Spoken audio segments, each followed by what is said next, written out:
Ito ang balita ngayon. Viral at pinag-uusapan ngayon sa mundo ng social media. Ang di umano'y balitang hindi pa man nagsisimula ang laban, tiyak nakabado na ang lahat na babangga sa tatlong Duterte at Kong Marcoleta sa darating na 2025 midterm election. Matapos lumabas ang pahayag ng Vice President na si Sara Duterte kamakailan lamang na baka raw tatakbo umano ang kanyang ama na si dating Pangulong Rodrigo Duterte at ang kanyang dalawang kapatid. Ang kasalukuyang mayor ng Davao City na si Sebastian Baste Duterte at ang kasalukuyang kongresista ng Davao City na si Paulo Duterte. Taong bayan, tila hindi na makapaghintay pa na suportahan at nanawagan na sa mundo ng social media na sana'y tumakbo na raw umano ang tatlong may kamay na bakal sa pagkasenador sa darating na 2025 midterm election. Dahil ayon pa raw sa kanila, ang mga Duterte lang umano ang tunay na may malasakit sa mamamayang Pilipino at sa bansa at higit sa lahat may takot sa Diyos. Kaya dapat lang raw umano na maluklok ang tatlong Duterte sa Senado. Pero bago ang lahat, kung bago ka pa lamang sa aming channel, please huwag kalimutang mag-like, subscribe at i-click ang notification bell para mas maging updated ka palalo sa lahat pa ng bagong video na i-upload namin. At eto na nga mga kababayan, matapos lumabas ang balita kamakailan lamang na tila kinumpirma ng pangalawang Pangulo sa isang pahayag na ang tatlong Duterte raw ang tatakbo umano para sa senatorial race sa darating na 2025 midterm election sa isang LGBTQ+ event sa Cagayan de Oro na dinaluhan ni Vice President Sara Duterte. Natanong siya ng media kung ano ang plano nilang mga Duterte para sa susunod na taon. Dito sinabi ng Vice President na baka raw tumakbo ang kanyang ama na si dating Pangulong Rodrigo Duterte bilang senador. Tatakbo rin daw ang kanyang kapatid na si Paulo Duterte bilang senador at maging si Baste, pero hindi niya nilinaw kung anong posisyon. Tatlo ang Duterte next year. Okay na yan. Tatlong Duterte ang tatakbo sa Senado sa susunod na halalan. Handa na ba ang taong bayan? Handa na rin ba ang kanilang mga kritiko? Ito kasi ang pasabog na anunsyo ni Vice President Sara Duterte sa Cagayan de Oro City kamakailan, bagay na pinag-uusapan ngayon sa buong Pilipinas. Tinugunan agad ito ni dating Chief Presidential Legal Counsel Attorney Salvador Panelo at nagbabala na magiging isang political storm ito na posibleng hindi mapigilan o iwasan ng mga kritiko ng mga Duterte. Sa kabilang banda, ipinunto ni Attorney Panelo na muli raw nabuhayan ang mamamayan sa nasabing balita. Alam mo, malaking bagay ito at yung mga tao, matagal nang inaantay nila pagbalik na brand of Duterte leadership. Kaya nabuhayan sila. Di ba, tagal na silang nalulungkot sa pagdawala ng Presidente Duterte. Pero ngayon, masayang-masaya sila at babalik na ulit. Dagdag pa ni Attorney Panelo, sa ayaw at sa gusto ng Marcos Jr. administration ay hindi na nito maiiwasan pang maikumpara ng taong bayan sa Duterte administration. Hala siguro ang mga Duterte wala na. Tandaan nila na ang Pangulong Duterte hanggang ngayon ay napakalakas ng kanyang trust and popularity rating. At ang mga tao, whether you like it or not, nagkukumpara sa naging administrasyon ng Pangulong Duterte at ang administrasyon naman ng pangkasalukuyan. At it's sorry to say na talagang nagsasapyan ang pangkasalukuyang administrasyon kung ikukumpara mo sa panahon ni Duterte. Hindi na rin napigilan ni Panelo na banggitin na sakaling ang maluklok sa kapangyarihan ng tatlong Duterte ay paniguradong may mga hindi matutuwa. Sigurado, ito parang demolition team to. Pag sila'y nahalal, ay may problema ngayon yung mga may atraso sa bayan. Hindi naman lingid sa kaalaman ng publiko na iba talaga ang Duterte brand of leadership. Paulit-ulit na rin sinasabi ni Panelo na may sarili ring pag-iisip at estilo ng pamumuno si VP Inday Sara. Anya, batid ng Pilipino na ang mga Duterte ay may political wit, matapat, diretsyo magsalita at walang itinatago. Kaya sila nagustuhan na nakararami at hinahanap-hanap pa rin hanggang ngayon. Pero may ibang nangangamba sa pagkakaroon ng isang political dynasty sakalit matupad nga ang inanunsyo ni VP Sara sa Cagayan de Oro City kamakailan. Base kasi sa track record sa Pilipinas, may ilang lugar din ang hindi naman gaanong umunlad matapos mapalitan ng isang miyembro ng pamilyang nasa politika ng asawa, anak at iba pang kamag-anak. Pero para kay Attorney Panelo, walang dapat ikapangamba ang taong bayan sakalit sabay-sabay na humawak ng posisyon sa gobyerno ang mga Duterte. Doon sa lugar ng Davao, nakita naman na dati ang patayan doon araw-araw. Pagkatapos, walang progreso. Pero nung hinawa ka ng Duterte yan, siya na ngayon sa pinaka magaling na syudad at kung saan ay mapayapa ang mga tao na namumuhay ng walang takot sa kanilang mga puso. At saka nakita mo naman na maunlad na ang Davao ngayon. Their records speak for themselves. Kaya tatanggapin sila ng tao. Matapos lumabas ang balitang ito, taong bayan tila hindi na makapaghintay pa na suportahan at tila nanawagan na sa mundo ng social media na sana'y tumakbo na raw umano ang tatlong may kamay na bakal sa pagkasenador sa darating na 2025 midterm election. Ayon pa raw sa kanila, ang mga Duterte lang umano ang may tunay na malasakit sa mamamayang Pilipino at sa bansa at higit sa lahat may takot sa Diyos. Subok ng tunay sa pagsiserbisyo sa bayan. Kaya dapat lang raw umano na maluklok ang tatlong Duterte sa Senado. At ayon pa sa kanila, naghihintay na kaming lahat na sana'y tumakbo na ang tatlong Duterte sa pagkasenador dahil kailangan sila ng taong bayan. Kailangan ng Pilipinas ng kamay na bakal para sa ikabubuti ng ating bansa. Nananawagan po kami na sana'y tumakbo na silang tatlo. Narito lang kaming susuporta. Nananawagan po kami sa inyo, Tatay Digong, Mayor Baste at Congressman Paulo Duterte na sana'y tumakbo na lang kayo sa pagkasenador. Alam namin na ang tunay na pagmamahal nyo sa taong bayan, lalong-lalo na sa bansang Pilipinas. Kailangan namin ang nang senador na may paninindigan at may takot sa Diyos. Kayo lang talaga ang mayroong katangian na tunay na may malasakit sa taong bayan. Naway tumakbo na po kayong tatlo. Asahan niyo po ang suporta namin. Sobrang hindi na kami makapag-antay pa. Dapat lang talaga tatakbo sila sa pagkasenador. Kailangan sila ng taong bayan. Kamay na bakal ang kailangan sa Senado. Yung hindi magpapadikta, may prinsipyo, panindigan, tunay na may malasakit at serbisyong totoo sa taong bayan at may takot sa Diyos. Yan ang dapat maluklok sa Senado. Dapat walisin na ang mga buaya dyan sa Senado. Nagpapayaman lang yan gamit ang pera ng taong bayan. Kapag tatakbo talaga sila at manalo, ay kabahan na ang mga kumakalaban sa kanila. Unquote. Narito naman ang paliwanag kamakailan lamang ni Attorney Harry Roque patungkol sa pahayag kamakailan lamang ng Vice President na si Sara Duterte na tila kinumpirma ang pagtakbo umano ng tatlong Duterte sa 2025 midterm election. Narito ang full video. At talaga namang na-excite ang ating mga kababayan na magkaroon ng tatlong Duterte sa Senado. Dahil alam mo, pansinin mo mga usapan palagi ng taong bayan nung panahon ni Duterte. Alam mo, ako talaga sinasabi ko sa kanila, tapos na yung panahon ni Duterte, let's move on. Pero masisisi mo ba sila? Kasi nung panahon ni Duterte, may kapayapaan sa mga komunidad.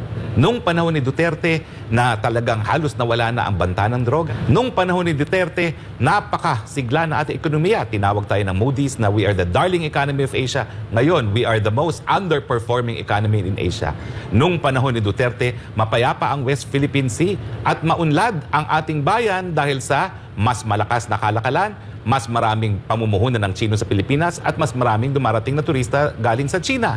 Nung panahon ni Duterte, ang bigas, talaga naman pong hindi naman tumaas sa ganitong kataas at binantaan pa ni Presidente Duterte yung mga traders na nagiging dahilan para tumaas ang presyo ng bigas. So, hindi natin masisisi na excited ngayon ang ating mga tao na may posibilidad na tatlong Duterte ang pupunta sa Senado. Lalo na talagang, alam mo, ang Senado, talagang tinitinglayan at dyan talaga yung mga heavyweights ng Philippine politics, mga independent republics ang tawag natin dyan. No?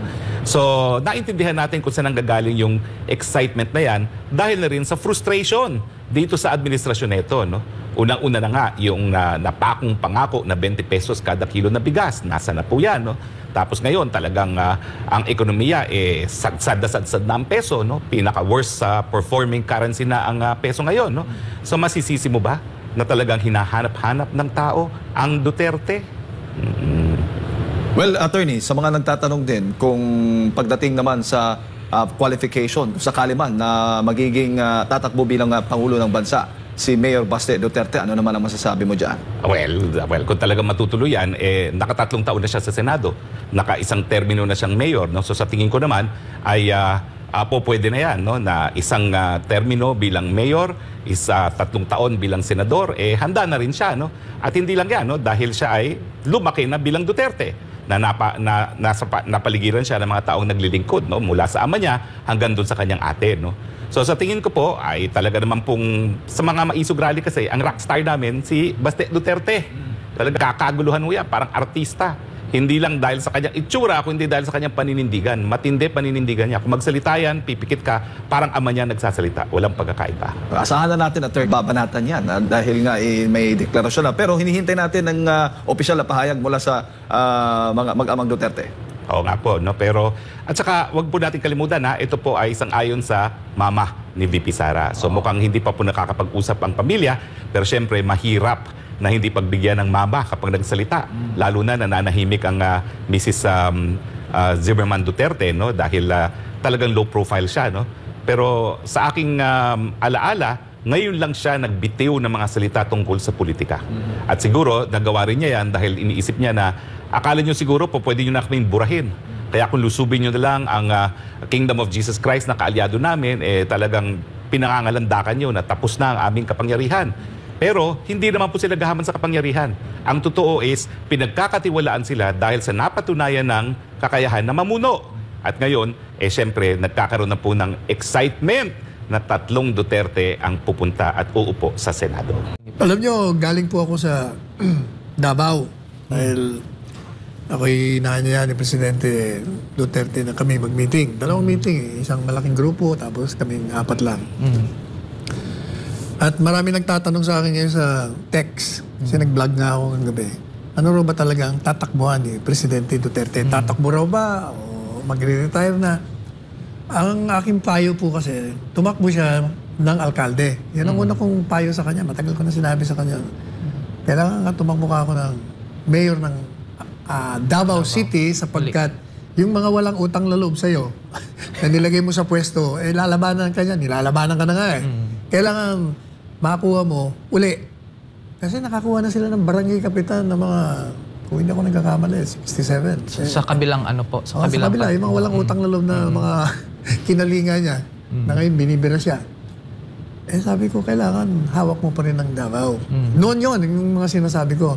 But nung sunod-sunod na pang-aapi ang natatanggap nila, sabi ko sa kanya, the other week, tumakbo kayo senador. Kasi gusto ko kayo ni Inday, sana, tumakbong presidente at vice-president 2028. Sabi niya, bakit senador?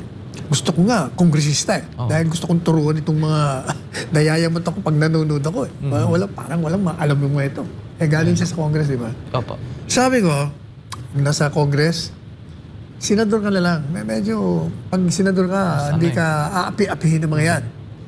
Pangalawa, mas mahalaga sa akin, pag tumakbo ka kasing senador, magiging barometro mo yon, magiging measurement mo kung ikaw ay nasa taas pa ng popularidad. Pag ikaw ay nag-number 1, 2, 3, ibig sabihin, nandun pa rin ang pagtanggap sa'yo ng taong bayan. At ituloy mo ang pagtakbo mo Vice Presidente sa 2028. Pero kung mananalo ka nga, number 8, 9, 10, 11, 12 ka, kalimutan mo ng pagtakbo mo, bumaba yung rating mo. Kaya, yun ang nasa lamesa niya ngayon. Mayor ba? O senador? Abangan natin. Kailan ba ang deadline ng huling araw ng ngayong national? Sa October 8 po. October 8, ayun. Pag hindi siya nag-file, most likely, sa local siya pa mag-file. Yes po. At ang tangkatanungan dyan, kasi di ba, in-announce na 3 Duterte ang tatakbo. May katetext lang nga ng isang kaklase ko. Confirm ba tatakbo? Chismis lang ako yan. Anyway, kasi si Mayor Baste, maraming gusto yung tumakbong senador. Mananalo yun. Dahil Duterte ang brand eh. Kaya lang, mas maganda, sabi ng mga nag-aaral dyan sa Davao, na tumakbo siyang vice mayor. Para si Presidente Duterte, kung mag-mayor. mayor na, sigurado naman panalo yan eh. Kasi yung balita ko, yung walang utang na loob na yun, pinapangakuan ng pera. Bibigyan namin ng pera, talunin mo yung mga Duterte nga. Ito naman walang utang na loob. Bigyan mo muna ako ng 1.5 billion. Sus Mario Josep. Gagastos siya siguro 100 million. The rest of the 1 billion itatago niya sa sarili niya. Pag ang labanan ganyan, delikado. Baka manalo. Pero kung si Digong ang kalaban, wala. Kahit sino. Kahit sino, wala na yan. Kaya, mas magandang si Digong ang mayor para pag tumakbo siya ng vice presidente, pag siya ay nag-resign, o di si Baste pa rin ang mayor. O di ba mga ganyan. Ewan ko, pang ilang term na ba si Pulong? Parang last term na ata ni Last term ngayon, pag tumakbo? Kung tatakbo siya, Attorney Sal, dapat ibang posisyon na. Kasi ganun ba? parang nag-consecutive na siya na... Kailan ka ng congressman? Di ba nung 2016 lang? Yan po ang hindi ko po sure. Check Pero mo nga. parang Mga, kung kailan. Kasi kung pwede pa siyang tumakbo, tuloy niya yung Congress. Kung hindi na siya pwedeng tumakbo, magsenador ka na lang. Kailangan merong isang senador na Duterte. yun. Kasi ngayon po sa mga survey ay parati pong nasa top 1 to 5 po si dating Pangulong Rodrigo Duterte. Yun nga lang, depende pa rin po sa kanyang desisyon kung ano po ang kanyang tatakbo, ano po ang posisyon na kanyang tatakbuhan ngayong upcoming election. So, hindi, yung si Pulong ang dahil hindi ko alam kung i-google mo nga kung kailan ba naging congressman si Pulong. okay. Ano bang year? Naging congressman po siya sa nung last July 2019 hanggang 2020, then nag-ano siya. So pwede pa siyang tumakbong congressman. Ayun. So may 3 terms po. 3 terms yan eh. Tumakbo ba siya ng 2016 nung tumakbo yung tatay niya? Parang hindi po ata. 2016, 2019. Pwede pa siyang isa palagay ko. Kasi 3 taon po yung isang term. Kung hindi naman, senador na lang. Tama, maganda na yun. Mayor, vice mayor, vice presidente, senador. Ayun. Okay na okay. Ngayon, napag-usapan naman namin ni Presidente doon ang tao ka ko. Kasi tinatanong niya ako, sa lalakbay mo ba? Anong tingin mo? Anong sinasabi ng mga tao? Yung mga tao naghihintay sa isang leader. At ang inaantay nila, ikaw. Kung hindi ikaw, si Inday Sara.